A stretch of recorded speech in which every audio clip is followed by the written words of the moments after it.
House Oversight Committee tonight, making more than 33,000 pages of the Jeffrey Epstein case records public.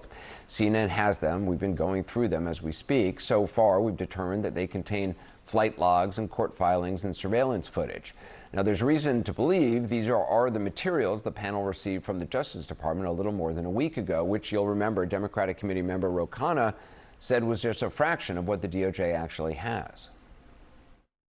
Our lawyers were up all night, and we now have a fact that only 3% of the documents that were given to us were new. 97% were already in the public domain.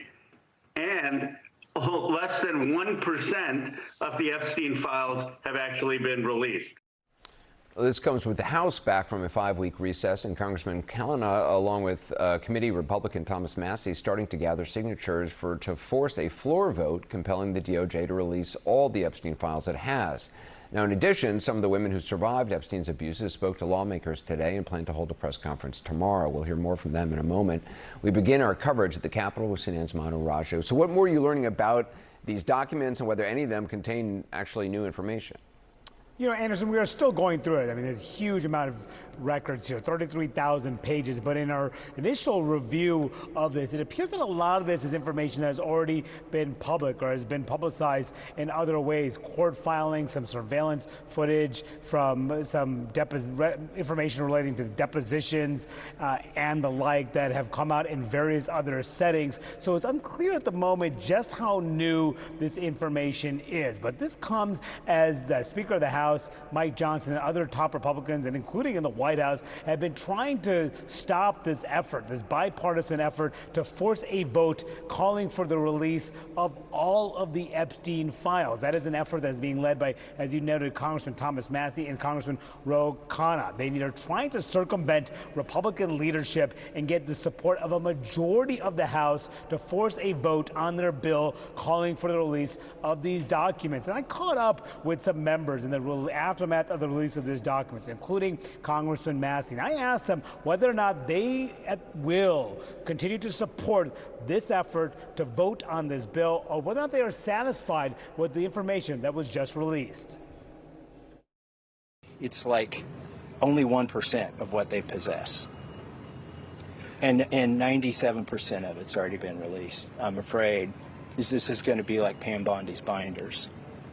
People are going to dig into it and say there's nothing new here. They haven't given us anything. They've given us the sleeves off their vest. The president's called it a hoax. He's called it a hoax. I hope he doesn't say that after tomorrow when 10 of the survivors testify in public. That would be very disrespectful. American people have been demanding answers. I've been demanding answers, and I would like to see what's actually there. The president's called this a hoax. And maybe it is. We'll see. But I think that we should have transparency.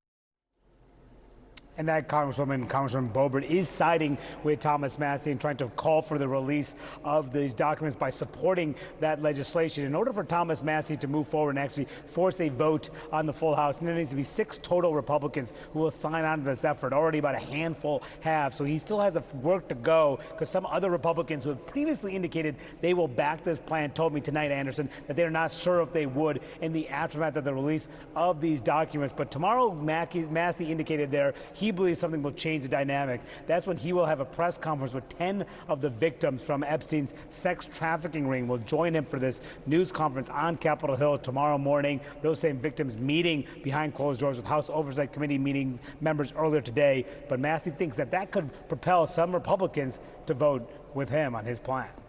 All right, Manu Raju, thanks so much. Joining me now is New York Democratic Congressman and former federal prosecutor Dan Goldman. He sits on the House Judiciary Committee, which has oversight of the Justice Department. We mentioned the House Oversight Committee just released that batch of records related to Epstein that it previously received from the DOJ.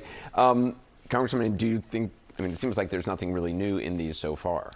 There's nothing new. This is all a charade. This is all an effort by the DOJ at Trump's direction to collaborate with Chairman James Comer and the top Republicans in Congress to give the Republicans enough so that they have political cover to conceal the Epstein files and whatever it is in there that Donald Trump is so desperate to hide.